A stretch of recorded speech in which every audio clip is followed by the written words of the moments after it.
your fault. Sorry. Before I get started, I better just explain I had a bit of an accident earlier. And I appear to have broke my bum. I didn't know such a thing was possible, to be fair, but I checked it out with the doctor, and it's official. Broke my bum. Don't know how it happened, actually. I didn't even know such things could happen. It was earlier today. I was parking in Waitrose. Who am I kidding? It was Lidl's. Get out of the car, ding! Bum goes on the floor. There I am, hobbling disconcertedly. And the irony being, the reason why it's happened is I've taken up a fitness regime. Healthy living, they call it. Apparently, it hurts. This healthy living, for me specifically, has meant enrolling on a 6-week course of attending the gym 3 times a week. Oh God, it's the most terrifying thing I've ever done. And I've got a couple of my compadres here at the back of the room as well, so everything I'm going to be telling you tonight is true and real. We've taken to calling ourselves the Walking Dead because we approach every session with eyes filled with fear and trepidation. The room set out with what can only be described as objects of torture. And the personal trainer stands at the back of the room, rubbing his hands gleefully. He's an evil man. He's French. End of every session, we emerge dripping with tears of sweat and appreciation. And just like the Walking Dead, we're half dead and very, very hungry. And finding food a struggle, to be fair. For instance, just the other night, my main meal for the day consisted of a bowl of Brussels sprouts and some rather nice steamed cod. It's not as bad as it sounds, quite frankly. The Brussels sprouts was delicious, lovely going down, the problem being about an hour later. Let me tell you, I know we're in a vegetarian restaurant now, but between you and the gatepost, I know now why they burn so much incense.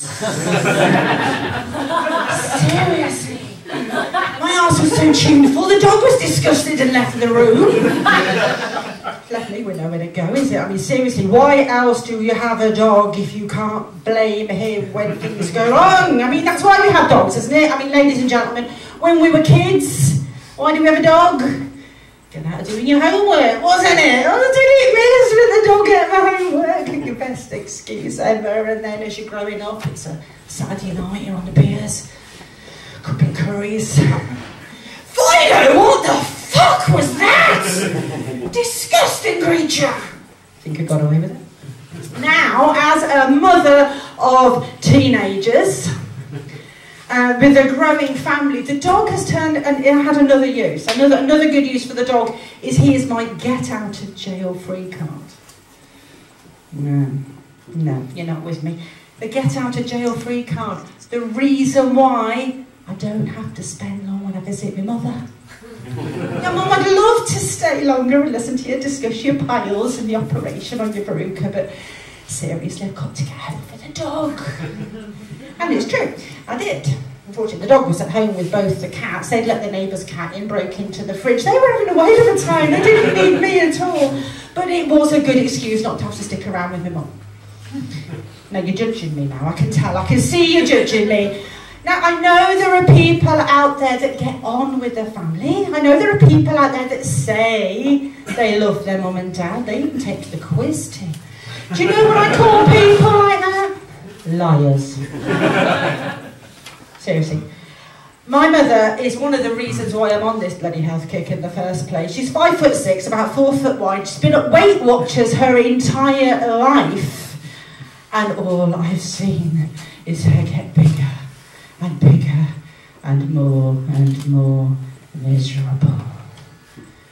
Now I know a lot of people have said, Roberta, come on, she's your mum. You gotta love your mum. She loves you. She only wants what's best for you. To which I respond, bullshit! And I'll prove it, ladies and gentlemen. I'm not just being a bitch. Seriously, I'll prove it. The little bit of backstory about my family, okay? I am the product of a second marriage, which basically means both of my parents were married before produced 2 kids, they both fucked up those relationships and found themselves miserable and searching.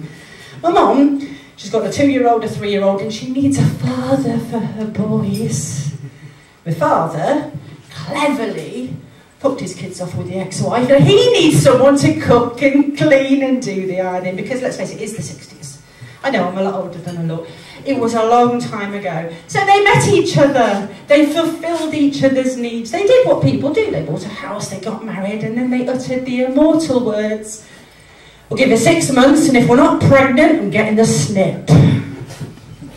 6 months in, I am the sperm that survived. True story, and I know it's true because my mother's told me about once a year for the entirety of my life. In these words, I never really wanted any more children, but I thought I'd give your dad a baby. I checked in with my dad on this. He went, "Oh no, I didn't want any more kids. I just went along with it for your mother." Hello? Here. I thought, you know, as you grow up, you misunderstand things, don't you? You hear things when you're little and you misunderstand them. And I thought, I must have got this all wrong. So when I'm a lot older and I was discussing with my father about my ex-husband's infertility problems. My ex-husband, gorgeous guy, only ever wanted to be married, be a manager and have kids. Well, I divorced him, he got the sack and he found out he was infertile. Poor bastard, what bad luck. But my dad's there saying, "Oh, it's a shame. I never wanted any kids and I produced 3 quite easily." Seriously, you wonder why I've lived a life of depression and anxiety. But that's all in the past. And the good thing to know is, I don't have to speak to my parents. I don't even need to use the dog as the excuse anymore, so I don't visit them. I don't talk to them. I have nothing to do with them. They didn't know this was on and they're not here. But you are, and you have been wonderful, and thank you very much for staying with me.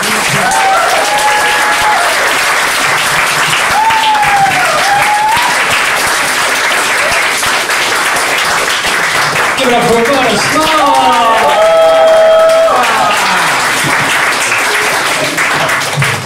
We only have 1 act left.